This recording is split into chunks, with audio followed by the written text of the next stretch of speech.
1908 में रशिया के साइबेरियन जंगल में एक जोरदार धमाका हुआ जिसकी इंटेंसिटी 185 एटॉमिक बॉम्ब्स जितनी ताकतवर थी।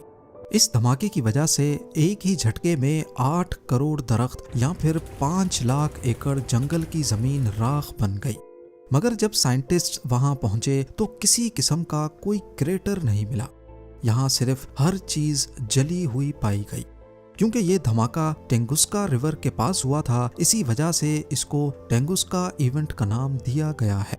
लोगों ने बताया कि 30 जून 1908 सुबह 7:15 पे आसमान से एक फायर बॉल गिरते हुए देखा गया और उसके बाद सेंट्रल साइबेरिया में एक जोरदार धमाका हुआ। लोगों ने आसमान में एक चमकदार रोशनी देखी और उससे निकलने वाली गर्मी इतनी तेज कि लोग बेहोश हो गए।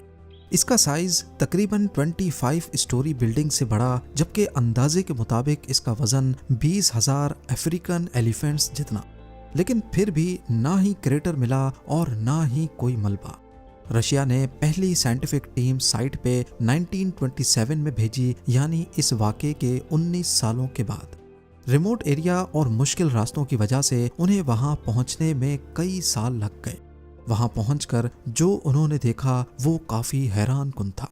पेड़ सर्कल में फ्लैट हो चुके थे, जैसे किसी ने ऊपर से धमाका किया हो, मगर सेंटर में पेड़ सीधे खड़े थे बिना ब्रांचेस के।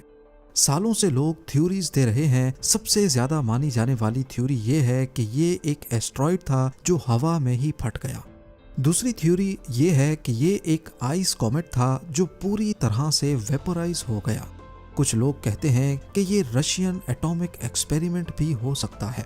ये जो भी था उसने जमीन को हिट नहीं किया बल्कि हवा में ही फट गया। साइंटिस्ट्स इस फिनोमेनन को एयर बस्ट कहते हैं, यानी ये जमीन तक पहुंचा ही नहीं और उससे पहले ही हीट और प्रेशर की वजह से फट गया। इसीलिए कोई गड़ा या क्रेटर नहीं बन सका। इस जगह पर अब दरख्त तो ग्रो कर रहे हैं, लेकिन कुछ जगहों पे दरख्त सीधे नहीं बल्कि टेढ़े मेढ़े हैं। इनका पैटर्न बाकी दरख्तों के मुकाबले में काफी अलग नजर आता है।